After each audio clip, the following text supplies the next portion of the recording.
Suman TV news కి స్వాగతం.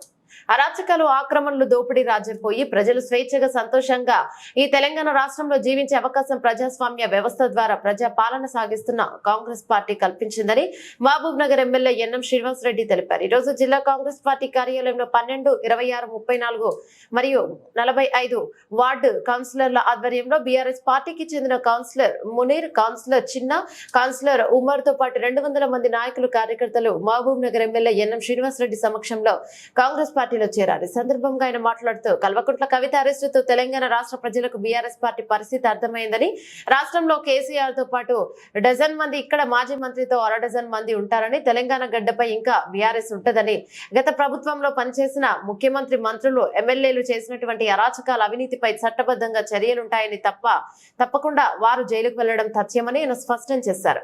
తెలంగాణ రాష్ట్రం ఇచ్చిన పార్టీగా తెలంగాణ రాష్ట్ర అభివృద్ధి కూడా చేయాల్సిన బాధ్యత కాంగ్రెస్ పార్టీపై ఉందని, అందుకే కాంగ్రెస్ పార్టీ తెలంగాణ రాష్ట్ర అభివృద్ధికి గౌరవ ముఖ్యమంత్రితో రేవంత్ రెడ్డి సారథ్యంలో అన్ని వర్గాల ప్రజల సంక్షేమం కోసం నిరంతరం పనిచేస్తూ ముందుకు సాగుతోందని ఆయన స్పష్టం చేశారు. గత 10 సంవత్సరాలుగా దండుకోవడం, దాచుకోవడం తప్ప చేసిన అభివృద్ధి ఏం లేదని, అభివృద్ధి మాటను అరాచకాలు ప్రశ్నించిన వారిపై కేసులు తప్ప బీఆర్ఎస్ నాయకులు చేసింది ఏం లేదని చెప్పారు.